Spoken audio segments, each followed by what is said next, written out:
Today's webinar is about protecting your organization from cyber attacks with Pluralsight's very own Head of Information Security, Trent Bond.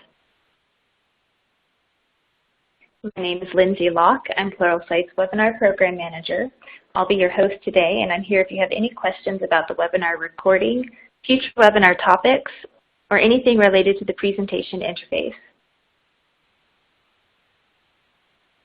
I'm happy to introduce our presenter and host today, Trent Bond.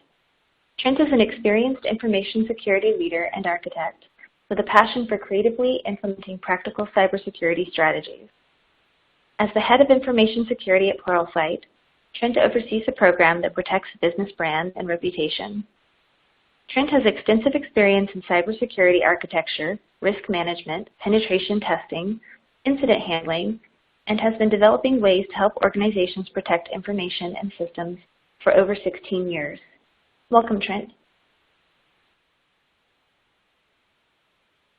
Before we get started, let me go over a few minor things. To submit your questions, please use the Q&A chat box on your screen. It's to the left of your presentation panel where you're seeing these slides.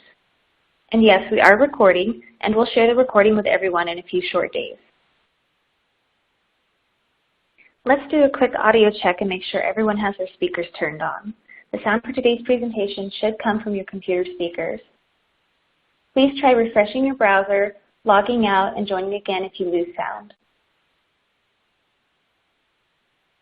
We're giving away 1 free month of training to 1 lucky winner. All you have to do is follow us on Twitter. Our handle is @Pluralsight. Tweet about the webinar today and use the hashtag PluralsightNow. We'll select 1 winner at random, and this is only for the live presentation today, not the recording later. If you have any comments or questions about the webinar, future webinars, or the event, feel free to reach out to us directly at webinars@pluralsight.com.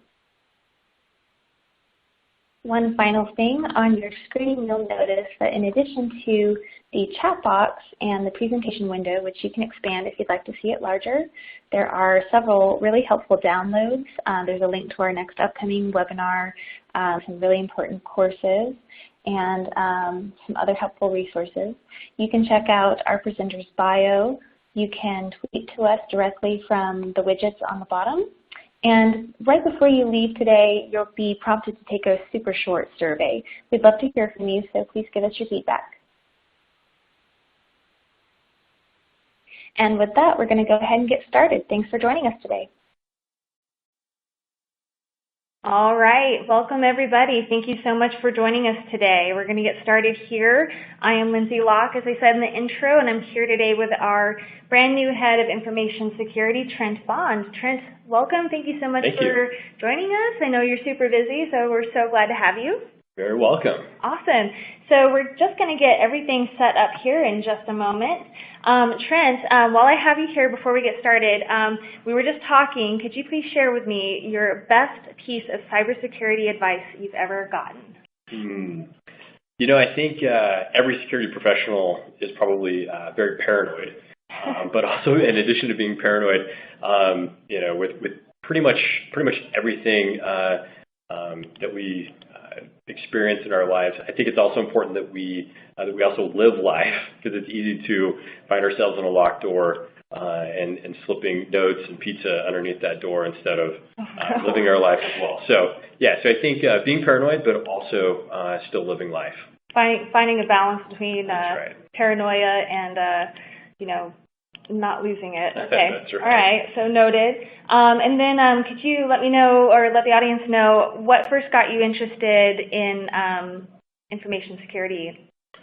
Yeah. So actually, it was I don't know, 14, 15 years ago when I was working for IBM out in Connecticut. I was there for a few short months when 9/11 happened in New York City, and it was very close to that.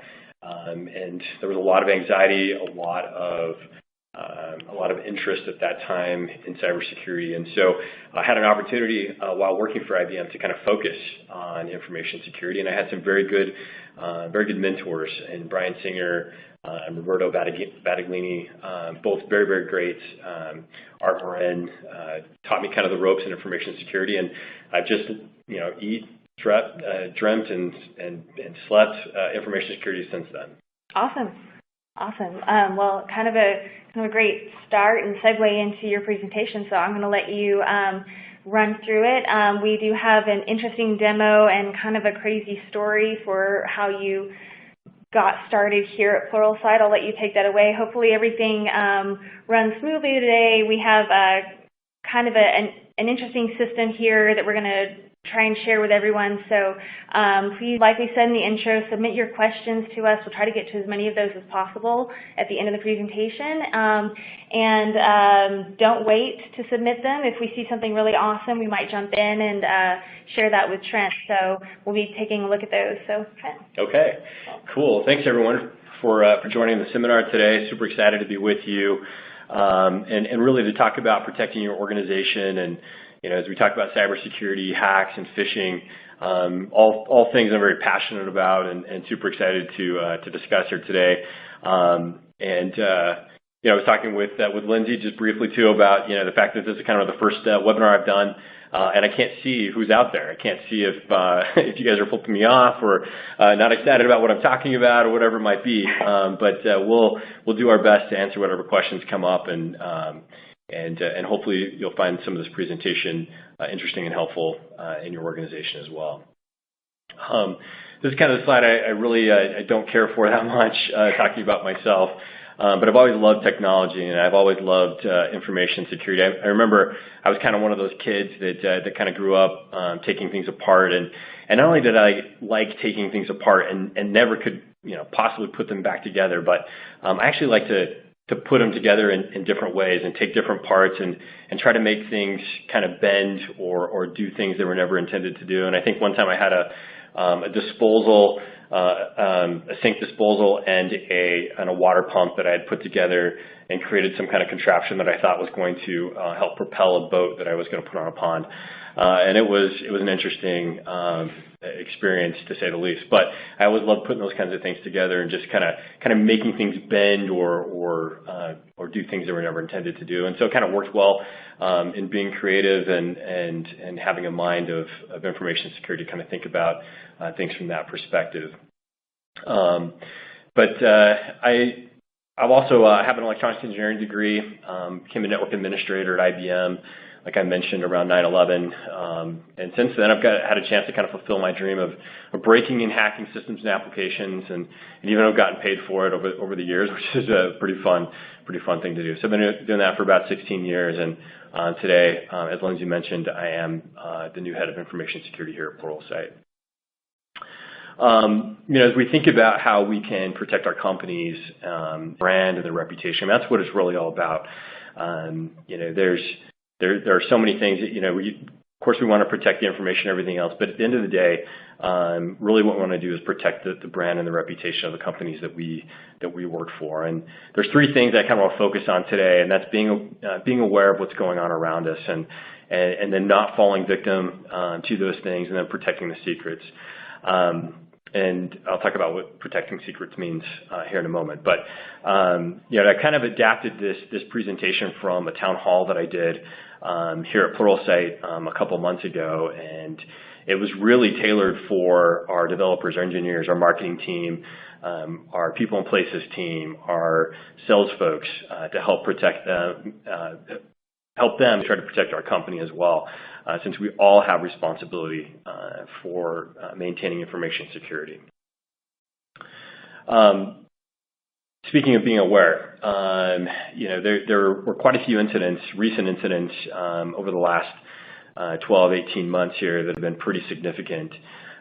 You look at the Yahoo breach, and while that compromise actually happened in 2013, it wasn't until late last year that we actually figured out how big that breach really was, as some of that data started finding its way into the dark sides of the internet. And there was actually 1 billion accounts now that we know that were stolen as part of that breach, and there were names and emails, birth dates, security question answers, passwords, those kinds of things that were compromised as part of that. We also had in 2016, in the middle of last year, a breach that happened in 2012, and again, that data didn't kind of show up until the middle of last year. But there was 167 million accounts that we know that were compromised as part of that breach, and they included email and password combinations as well. So when you take just those two combined, and you've got 1.2 billion usernames and passwords really that attackers could potentially use, and I'll talk about in a minute how they can actually use those. And then just recently, right, we had this Verizon exposure. There was an AWS S3 bucket that a third-party service provider of theirs used. It was inadvertently exposed to the internet publicly without credentials, and it contained about 14 million Verizon customer data records. And they had names and phone numbers, addresses, PINs, and of course with that information you can call Verizon and change all kinds of things on those accounts. And so I think one of the things that's really important about protecting your organization is understanding what's going on around you. And there are lots of things, and there are lots of ways. If you just Google information security news, there are lots of different outlets that will provide that information for you on a regular basis. Then there's this one.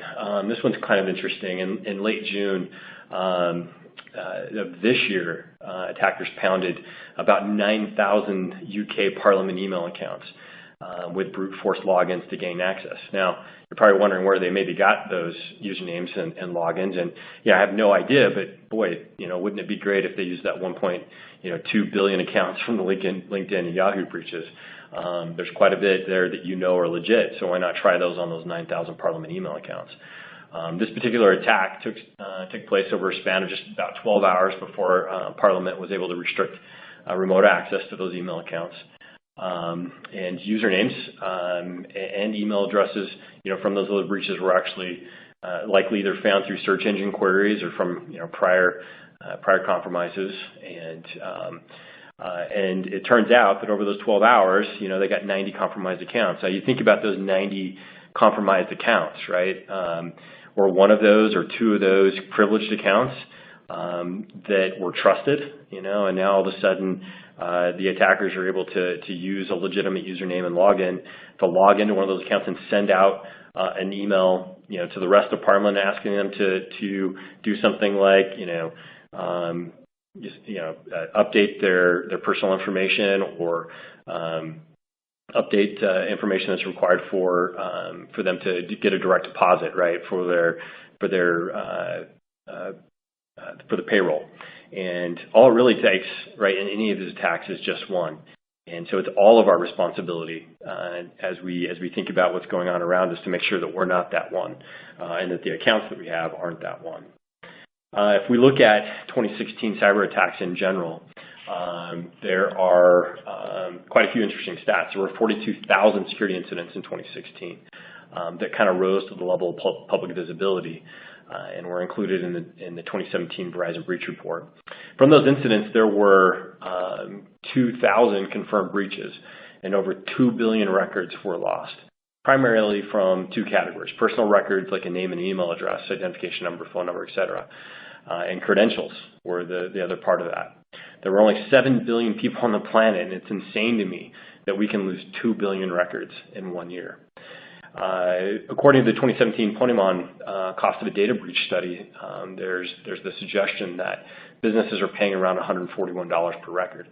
And so, for your own business, as you think about this, how many records do you guys have that just contain a first name, last name, and an email account that might require $141 in remediation, maybe in breach notification, maybe in credit monitoring, outside legal counsel, hours spent by engineering trying to fix the problem. There are lots of hours that go into that $141 per record. And I think on average, actually, in 2017, businesses were losing about 24,000 records in a single breach. And so if even at 24,000 records at $141 a record, you're looking at, like $3.5 million a breach. And while those numbers would probably keep a CIO or CFO up at night, the question that everyone's kind of asking is, well, where do we focus our efforts then? How do we prevent that from really happening? And for me, in my experience in dealing with cybersecurity over the last 16 years, I tend to lock in on those places of most likely abuse. And it turns out, right, if you look at where all of those incidents happened in 2016, that in 81% of those cases, there were weak or stolen passwords that were used. And so, as we think about how to protect our businesses, we really got to focus and hone in on how do we secure those weak, or how do we secure our passwords in general, and how do we make sure they're not weak or that they're not stolen. Now, I don't know about anybody else, but a lot of that makes me kind of nauseated. In large part because we just keep talking about it over and over and over, right? And it seems like every year it's always passwords, always at the top of the list. And I would love if it was another topic that we could talk about, but it really is passwords. And it is 2017, and seriously, we're still talking about it, so it's kind of crazy to me.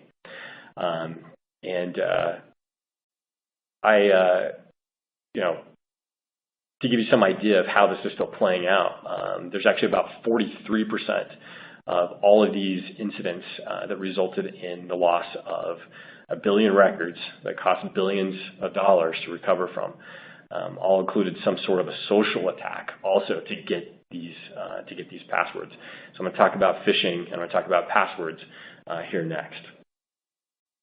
So social attacks. These are really intense, right? When we think about social attacks, we do think about phishing a lot, but this can certainly come by phone call too. So many times an attacker might just call up an employee of your business or yourself and try to convince you to go to a URL, to have you log into a website or whatever it might be to steal your credentials. They try to trick you into naively taking some sort of urgent action that gives the attacker some unauthorized access or something along those lines. For me, it's a safe bet that at least one attack method that's going to be used against your company is going to be phishing to obtain credentials. And as the head of information security here at Pluralsight, I feel like this is one place that I have to help my company get right and at least try to harden them up. And we won't be perfect, but at least try to harden them up so that we can kind of prevent these sort of things from happening here at our company at least. And if you're responsible for information security for your program, really there's kind of two ways to really harden your company up against social attacks. And one of them is through surveys, right? And you can conduct a survey across your employees and ask them certain questions, and depending on how they answer those questions, you can weight them and kind of get a risk level that you can then measure over time as you try to help them understand the various components of social engineering and social attacks. The other way, and the way that I've recently used, was a phishing test. And the phishing test that I conducted, just to kind of give you a little bit of background, I went out, I bought a domain called pluralsightrewards.com for about $10. I stood up a phishing server. I bought an SSL certificate for another $25, so that as they went to the phishing site, they wouldn't get a browser warning that the domain wasn't legitimate because it was an IP. I didn't want it to be IP based. I wanted it to be a legit domain. So I purchased those couple things, $35 total, and I then essentially copied the Google login page and modified it to ask for a username and password. I then sent out quite a few random emails out to Pluralsight staff, and I know Pluralsight's swag is quite a big deal here at Pluralsight, so I kind of used that as the subject of the phishing email that I sent, and said, hey, you got to quickly get your swag, otherwise you're going to miss out. And because that's such a hot commodity here at Pluralsight, of course. It turned out, somewhat successful, and I'll show you those results here in a bit, just so you can kind of use those things. Just mean, by the way. Just mean. It's one of those things, and I've only been here for a few months, and I thought, hey, this is definitely a big deal here, so I wanted to take advantage of that. But before I kind of show you the results, a couple things I want to show, just are warning signs. And, you can go into a lot more depth, right? I mean, if you are a security practitioner, of course, there are a myriad of ways that you can go through the SMTP headers and those kinds of things. But for the general population, right, the primary warning signs that one would look for in a phishing email would be, of course, to look at the sender address. If it is a company email, but coming from a domain that is not a company domain that you typically see, then I would definitely question that. Now, of course, your company may have multiple domains, and you probably need to know what those were. But hopefully there's some expectation that things are coming from those other domains. And in this case, no one had ever used pluralsiterewards.com, which was the source sender in the phishing email that I sent. Be suspicious if it's coming from domains or an IP address, or now, of course, all that can be spoofed, and so you have to be really careful about that. But certainly look at those, look at the sender address. And then I'd say too, like there's always going to be an urgent action associated with usually with phishing. Like you got to move quick, otherwise, it's going to be gone, or you're going to miss out. You get a whole lot more response from a phishing email when there's some kind of sense of urgency that goes into it as well. And it's funny because as practitioners we talk about how even if there's a ton of misspellings and grammar issues and everything else with the email, most of the time the attackers don't really care a whole lot about that because they know they're going to get a few. And again, if we go back to that other thought, all it takes is one, right? And so they can just get one to overlook those grammar and spelling issues, or the urgent action, or a sender address that's a little suspicious, those kinds of things. Then they win. And so kind of got to look at those things and just know that there's some urgent action. And again, the last thing would be, of course, the link and doing some reconnaissance. Now you can always hover over that link and you can take a look at it. If it's an IP address, I definitely would not click on that. I'd definitely be suspicious of that. If the URL is a bit.ly link or a shortened URL, I'd also be very suspicious of that. And there are places out on Google where you can Google that shortened. There are shortened URL shorteners that will actually kind of decompose that shortened URL down to the real URL before you actually click on it. So you can use those to help do some of that reconnaissance as well. And then I'd say the last thing is just ask someone, and I'll mention that at the very end. But if it looks weird and kind of suspicious and doesn't feel quite right, it's probably not. So maybe ask someone in that case. So I'm gonna do the crazy thing that you should never do in a demo and a presentation, and I'm actually gonna demo this just so you kind of get a. I think sometimes as security practitioners, as we are presenting or we're talking to others, we don't do we'll take you to the edge, but we don't show you over the edge into the canyon. I'm going to kind of do that today. And if you are a security practitioner, this could be so much more worse than I'm about to show. But I think it's important that everybody kind of get a sense for what this looks like on an attacker's from an attacker's point of view. And so I am once I get this set up, I'm going to break out of. All right. Hopefully everybody can see this. This is a phishing server that I set up on a personal Amazon account. I just stood it up. It is this is open source GoPhish software that really any attacker could use and stand up. I stood this up in an Amazon environment and to run my campaigns from. And so if I was going to run a campaign, I'll just kind of show you briefly how I'd set that up. So we'd start a new campaign, and we'll call this webinar. Don't need it to be a test. The email template is just simply what do you want that email to look like that's going out. In this case, I'm just going to use the Pluralsight swag email template that I created for our company before I sent that out. The landing page is actually where you want them to go when they click on the link and what that will look like. And so I sucked in a Google login. I kind of modified it a little bit. It still looks very legit, as you'll see in just a moment. And then this is kind of just where you want them to go in the where you want the URL to go. And so for us, it's just that domain that I bought for $10. The scheduled timer is going to have it kick off now.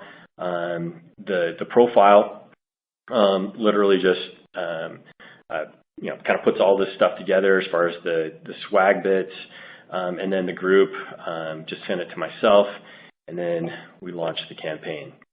And as you can imagine, right, like, you know, if you're another company, you're literally going to, you know, if you're attacking another company, you can go find these email accounts by just doing Google searches. You could look at the taxonomy that company is using and easily put that together to create your list, you know, and then send out, you know, a campaign against hundreds, if not thousands, of email accounts, and that kind of thing happens all the time. So here we're just kind of waiting for, you know, for the system to send, and it actually sent, and so now hopefully, I gotta set this back up real quick so you can actually see my phone. So I'm hoping to.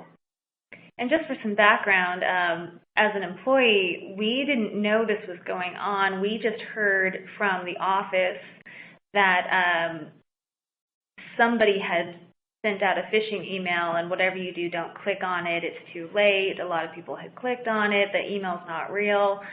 But most of us had heard about this by the time it had already circulated. Yep. So, sorry about that. So you can see there the Pluralsight Swag email that came in. And by the way, this is an email account that was just for the purposes of sharing here. This is not one that I used. So, you know, feel free to send as much email and phishing as you want to this email account. Probably won't exist after today, but wanted to be able to show you kind of what this looked like. So you can see that Pluralsight Swag email came in. Now, you can also see that there's the load images here, right? And you're probably like, well, what in the world is that all about? Well, there's actually a little 1-by-1 image pixel that's included in this email. And this is how attackers know that someone actually even just opened the email, because that image pixel has an outside source. And it called that source, and it kind of acts like a beacon so that the attacker and the software kind of know that the email is even open. So I'm going to go ahead and load the images just to kind of show you here what that looks like from an attacker standpoint. So in the GoPhish server itself, you can see now all of a sudden for that account that the email was opened. And it's because that little 1-by-1 image pixel that has a beacon that calls back out to the phishing server itself. So you kind of look at this and you look at, you know, there's the urgent, you know, part of this email. It literally says, hey team, looks like we have a ton of extra Pluralsight Swag gear. If you're interested in getting your hands on some of it, you know, come put your name on a first come first served list. Kind of, you know, most of the gear is likely to be gone in the next couple hours, so hurry and good luck, right? And there were lots of people who said, wow, you know what really got me was the hashtag Pluralsight Swag. You know, that's so millennial. And I was like, oh, okay, cool. Wasn't even thinking about that. But it was just that urgent portion of this that I tried to get, try to tie into that. Now, what's really interesting is if I click the link now, it takes me to the pluralsightrewards.com site. Now you notice this looks like a Google login that I set up, and you also notice in the timeline now, I can tell that I've clicked the link. Now, most of the time when you click that link, you're done. The reason for that is that once you click the link and you've gone to pluralsightrewards.com, there could have easily have been, or evil.com or wherever that link was going, there could have been software that was, you know, JavaScript or otherwise that was run and hooked your browser, and now all of a sudden there's a keylogger running and they're scraping everything you type in, sites, cookies, those sorts of things that they can then use to attack you further and gain further access from there. Now you can see, you know, I can put in my and this isn't going to be legit, but if I just put in Trent@hi.com and I put my password of some crazy thing in here and I hit OK and go. Now you notice it redirects you back around to accounts.google.com, and that's because we just wanted to make sure that, you know, and most people look at it and they say, oh, okay, well, it's just, you know, I just didn't log in right, and they'll actually put their email in now and it'll actually work. If they already had a cookie and already had a session established to Google.com, then of course it would have just gone straight to accounts.google.com. But that can be changed in the phishing server itself anyway. So now if you look at the data that was actually submitted, now you know you can see that it's Trent@hi.com and the actual password that was submitted there. And so it was really interesting as I sent this out, right? I'm just watching this play out over and over and over, and just watching the users at Pluralsight, right? Just clicking that link over and over and over and submitting. And some people submitted multiple times, unfortunately. They really wanted their Pluralsight swag. And they even talked to their neighbors, and some of their neighbors who didn't get the email were sending emails to the source address saying, "Hey, please add me to the list." So there was quite a bit of anxiety and quite a bit of interest in that particular email. You also notice that there's geolocation, so we could see exactly where those individuals and the sources of their of where they were when they opened the email, if that's of interest. But this is kind of what it looks like. And if you're a security practitioner, like I said, this gets a whole lot worse. There's other software out there where literally we could upload a payload onto the box and do a whole lot of other nefarious things from there. But if you just needed creds, if you were just fishing for creds, a tool like this would be used. And once you have those credentials as an attacker, now you're just using those in a very legitimate way. And good luck from an intrusion detection standpoint on that when somebody's using valid credentials then to log in to accounts. So that's kind of the demo and kind of the example. And you also see that you can replay these credentials. So if you wanted to use those credentials on Twitter, if you want to use those credentials on Facebook or any other account, you could literally try those credentials anywhere else you wanted to, right here from this nice little UI that this GoFish software provides. Okay, so back to now webinar here. Before we go on to the rest of your presentation, we did get an awesome question here that I'm going to plug out of sheer shameful foolery from Manuel. What would be the best way to start learning cybersecurity if my background is in software development? I'm a QA lead. I'm going to point out that Pluralsight does have an entire information cybersecurity section on our website, and I'm going to just add that link here real quick to our chat queue, and I'm going to throw that up to the audience so that you can see it. If you go to our website and you go to courses, it's one of the categories that will pop up in your screen, but you can screenshot this real quick if you want to go directly there afterwards. But we do have numerous courses from some of the smartest people in the industry, and we're constantly adding new courses every day, so to our entire library. So check that out when you get a chance, for sure. So. Yeah, and there's a ton, right?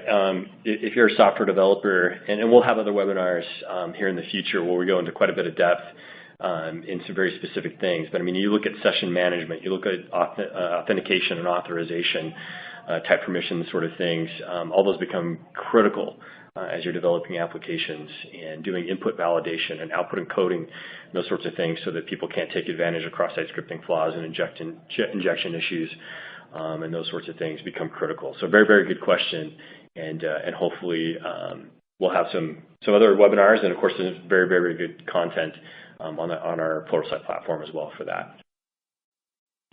Okay, actually, if you want to just click that X, I should get rid of that screen for you, and then you can double click back there to go back to your presentation. Okay. There you go. So yeah, so just by clicking, like, and you don't even have to submit anything. Just by clicking, obviously you can tell that an email was opened, that the link or attachment was opened, when and if any data has been submitted, and then the geolocation of where that person was when they clicked and opened that email as well. So all very interesting information, right, to an attacker, because, and you're probably like, well, why would geolocation even be of interest? But you think about that from an attacker standpoint. Well, where are you going to get your highest click rate? Well, if they have an office somewhere, and maybe you weren't quite sure that they had office in some of those locations, now all of a sudden you kind of have a pretty good idea where they might all be congregated, and that may just give you more information to further your attack as well. Here at Pluralsight, we sent out 233 emails, and we had a pretty high open rate. About 70% of those were open. Again, I mean, you start talking about things that people are interested in. that they're very interested in their swag, and so they definitely want to take advantage of that. They're 42% compromise, and what do I consider compromise? Well, again, even if you just click and you don't submit your username and password, I consider that compromise, because once you hook the browser, literally I could watch you log into a bank account and collect your credentials that way, with a keylogger there that we used as we hooked the browser as well. And so 42% compromise. And then, on top of it, just to make it a little bit easier for the attacker, 29% actually submitted credentials in that case. Now, of course, I didn't keep those passwords because I didn't want to clean up after that mess. So you got to be kind of careful about that. But certainly, and now the great thing about these numbers, if you're a security practitioner, is that you can measure this over time now, right? You start hardening up and you start sending out more of these phishing campaigns towards your employees, and you start hopefully over time hardening them up a little bit, and this gives you a pretty good measure now of where they are. And it's so funny as you go around and you talk to people and they say, Trent, I knew you were going to do this, we knew, like Lindsay said. And yet, so many people were like, oh man, I was just so distracted, and there was that urgency component to it that I just felt like I needed to act. And one of my friends actually said, yeah, I even knew better, but I was just so distracted. So don't be distracted. So as you're trying to protect your business and your company, and as you think about phishing, as you think about credentials, don't be so distracted by other things that you're just acting. Make sure that you're taking the time to think about the links that you're clicking on and the emails you're opening. Secrets. So these are really just passwords and keys, but a word that we tend to use are secrets. But if you were going to attack a company, it's pretty easy. Literally, like if you just find a company login page, you could literally, for usernames, like I talked about before, you can kind of figure out, is there some kind of taxonomy? Is it first dot last? Is it the first initial, middle initial, and last, and then the company domain? You can start kind of putting those together by looking at places like LinkedIn, and so this stuff is very readily available to attackers. So a username these days, probably not a secret, and know that. And so then the last piece that you really need as an attacker really is passwords. And where do you get those? I think they said if you have an 8-character password, you're looking at a trillion potential options that it could be. But really, most people are using just a small subset of words and phrases, aligned with some special characters, elite speak, or numbers and digits attached to those words. And really, we already know we have a really good subset, unfortunately, because of those recent attacks, right? With LinkedIn and Yahoo, we have a pretty good base of passwords that we know are legitimate that we can try over and over and over again with usernames. Okay.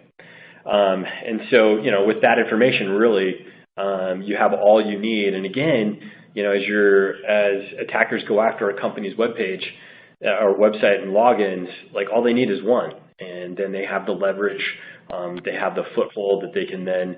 And the analogy I like to use is pour a little water in there, freeze it, expand that crack a little bit, pour some more water in it, freeze that water, and open that crack a little bit more, over and over until they have a really good foothold on a company. So, and speaking about secrets, right, and password management, well, the basics have always been, like, you got to have a strong password, and, this here, at least 8 characters. But honestly, even at 8 characters, there's a high likelihood that if I have the hash of that 8-character password, that I'm gonna be able to crack that within several hours. So, get a long password, use a long passphrase. Is a really good option these days. You can still add a period or exclamation point and uppercase and those sorts of things. 4 words in that phrase in order to kind of add some of that complexity to it. But having a long passphrase these days is a very good idea. But if you still have to have a password, the one example that I show there, that's a pretty good example. I think I would never suggest that you use that one now. As that now will end up in password lists. But that's a good example of what those might look like. But what's better? Where do I store my passwords? Use a password vault. There are lots of password vaults like NPass, KeePass, LastPass. Those vaults are very good. And don't just think about this from a business and an employment perspective. Think about it in your personal life. You definitely need that vault, and many of these vaults have recipe generators for a password, so you don't have to try to come up with those passwords yourself. You just tell it, how many special characters you need and how many digits long it needs to, how many characters long it needs to be, and it'll help generate and store those passwords for you. And use these password vaults for things like security questions. Those are really just passwords as well. PINs, those kinds of things. Use a password vault. But then it's kind of one ring to rule them all, and so you got to make sure that the one password that you use for that password vault is pretty strong and one that you can remember, and that's where it goes back to. You might want to use a long passphrase to protect the password vault. But what's best? These days, enabling two-factor or multi-factor authentication. And what that is your username and password is one factor. Who you are or some other bit of information that you have or some device or thing you have becomes another factor. Many of the major applications, your financial institutions, many of them are providing these forms of authentication as another factor, and that's best if you can use those, because if your password happens to get compromised, they're not going to have your thumbprint. They're not going to have your phone, those sorts of things. And so make sure that wherever possible that you're enabling 2FA, and it's known as MFA or step-up authentication in some cases. Make sure you have that enabled wherever you can. And I guess this is, Lindsay asked me what the best, security advice was. And I guess this might be probably some of the best advice that I could give anybody on this call, on this webinar. And that is, if something feels weird, it's probably weird, right? Whether that's the sender address, whether or not that's the email that you're looking at, and it's the language. If it feels weird, it probably is. And I think that we've got to get over this fear, and globally, really, that, you know what, I'm not going to say anything. Like, I think I might have clicked, but I'm just not going to say anything. Like, we got to ask. It's okay to lean over to a peer or somebody next to you and say, hey, what does that look like? Does that look legit to you? Does that look like something that, that our company would send out? Just ask. And, the second bit, make sure you contact your security team. I know for me and my security team, we very much want to see these. And most of the time, we'll just say, hey, thank you, not a big deal, it's fine. But every once in a while, we're like, no, that's a big deal. Like, don't click on that. Thank you so much. And now we can go drudge that out of our email system, or we can prevent others from maybe clicking on that. We can add rules and other things to the system so that the sorts of emails don't come in anymore and don't even make it to our end users and our employees. But we can't do any of that if we don't know about them. And so, I guess the advice would be just tell. And then escalate, right, as a third option. Escalate to your manager or leader if you feel like, you're just not getting the response that you need. Although I would say that your security team is probably very busy, and they may not reply to all of them. Know that they're looking at them and responding as appropriately in every case. But obviously your manager and leader as a third option there is certainly a good bet. But I guess I would leave you also with this last bit, and that is that we're all responsible for information security. And if you look at what's going on and you look at where the attacks are, stolen creds, weak credentials, these credentials that are being used over and over and over, never use them over and over. Use a password vault. Have something unique for every account that you create in your personal life. Use single sign-on. Hopefully your security teams are working feverishly to make sure that those accounts are you're using single sign-on, they're using MFA and 2FA to log into those accounts wherever possible, and enforcing that will certainly help. But just know that we are all responsible for InfoSec, and so you got to be aware and then escalate and report things or ask if things look interesting. Okay, awesome. With that. we'll take some questions here. Great, fantastic, yeah. And I did want to go ahead and pull these up. Thank you everyone for joining our webinar and for clicking on the email that we sent out about the anti-phishing webinar. I have to admit I was a little bit worried about sending out an email saying click here and join our webinar on anti-phishing. But we really appreciate all these great questions coming in. So let's go ahead and take a look at some of these here.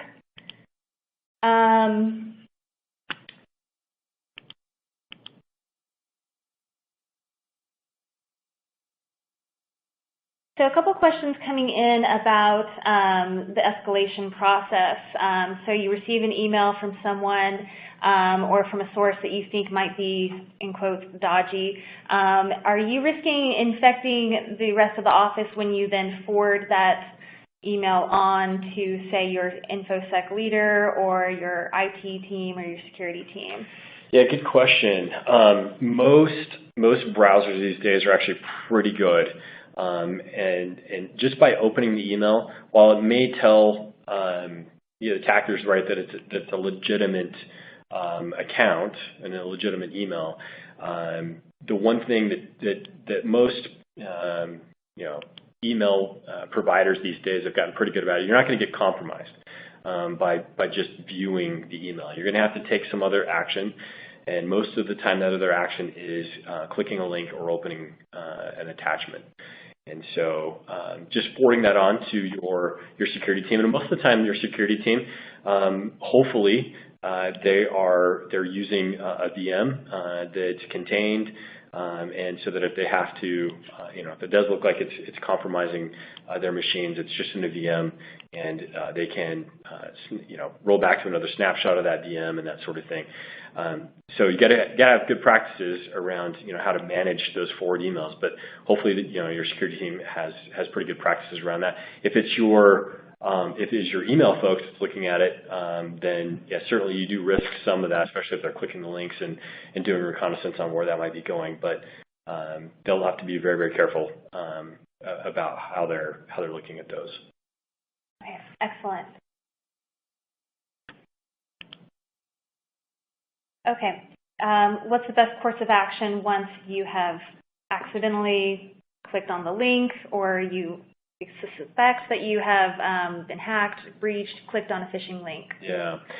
Probably the best thing I would say is disconnect from your wireless network, or from don't shut your machine off, because there's some information that may be in memory that your security team might want. So don't just shut your machine off, but disconnect from your wireless network or from the network itself, and then contact your security team so that they can kind of give you next steps on what they'd like you to do. And they advise you to go ahead and connect back up to the wireless, but that's up to them. But I think as a first good step, it would be to disconnect. Because the problem is, once you've clicked that link and software may have run, it may be exfiltrating data at that very moment. So if you think you've been compromised and you're a victim, disconnect from the network, though not shut off your machine, and contact your security team. Okay.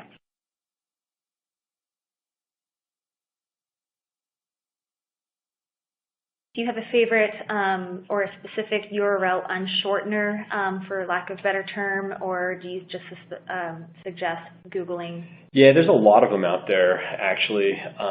So I'd just Google that. I really don't have a preference. There's quite a few, and one of the tricks has been, in the past, right, to nest those things together. One shortener after another shortener after another shortener, to kind of evade any kind of intrusion detection or phishing signatures and that sort of thing in email systems. And so I would be pretty leery. If you see one or two of those even strung together, that's a pretty good hint, right, that someone's trying to hide something. Okay, in response to the question that came in earlier about developers getting into cybersecurity and InfoSec, we did have a shout out for the ethical hacking series or the ethical hacking courses. So just wanted to call that out, that we do have those in our library, and they are very highly rated and very, very interesting. Yeah, yeah, absolutely. Especially if you want to head into, into kind of what we call the red teaming phases of information security. And if you want to have more of a broad sense, we also have CISSP courses and training as well, and that gives you kind of a mile wide, foot deep kind of look at information security across all the domains. Great. It's probably just time for one or two more questions. Did you have any issues when you were working with the GoFish software and AWS, or is there anything set up to stop you? Probably not things I can talk about on the call. But yeah, it totally works. And I mean, really what you have is, I think the thing you have to worry about the most, right, if you are sending out a bunch of emails, you're gonna have to worry more about the email side of it and being able to send out a large number of emails, because most email providers and that sort of thing they're gonna trigger on the fact that you just sent out 20,000 emails, right, and probably block the source of that. So I think you're probably gonna have more problem on the email side than you will kind of standing up a phishing server on a random port that you choose, and which is what I did in this case. Okay. I just wanted to make a quick note here to all of our attendees. This just came in this morning, and I apologize I don't actually have it in your console, but I'm going to throw this up in the slide area for you. Our very first in-person user conference is September 19th and 21st, which you may have heard about already. Pluralsight Live is going to be very exciting, and you would actually get a chance to meet a lot of our top information security, ethical hacking authors, and some very, very important tech leaders in person. But for all of the attendees here today, we do have a discount promo code that would allow you to receive the $899 pricing, which is $200 off the current price. That is the promo code right there. It's PS Live 2017 WBNR, and that is just for webinar attendees. Although I'm not going to be mad if you share it with your friends. But I'm going to leave that up, screenshot it, and use that to get that discounted price on the conference. So we'd really love to see you in person in September, and kind of go ahead and leave that up and let Trent make some closing statements. Yeah, I would just say, if you're a security practitioner, maybe think about how you might present this to your company. This seemed to be pretty effective as I shared it with my company. I think they like seeing over the edge of the canyon. So I would say sometimes it makes sense to go ahead and show them over that canyon, just so they can see what it looks like. Some things that go without being said should be said, and I think this is kind of a good example of that. So feel free to use any of this as you try to present that to your company. If you're not responsible for your cybersecurity program and you're not a security practitioner, I would say you definitely have security responsibility, and as we look at attacks and as we look at what's going on in the cybersecurity landscape, it's the stealing of credentials through phishing, the use of weak credentials or reuse of credentials from these other incidents that we saw last year are very, very prevalent, and you can use things like a password vault and two-factor authentication to really help shore up your business and company to make sure you're not the one that is the source, patient zero, if you will, for somebody getting into your company. Excellent, awesome. So thank you so much, Trent, for taking time out today to share this really important presentation with everyone. Everyone that's attended, we really appreciate your participation. We did record today's webinar. We're going to put that on our website, and we'll email everyone a link as soon as it's available. And with that, I'm going to close this out. So thank you, everyone. Have a wonderful day.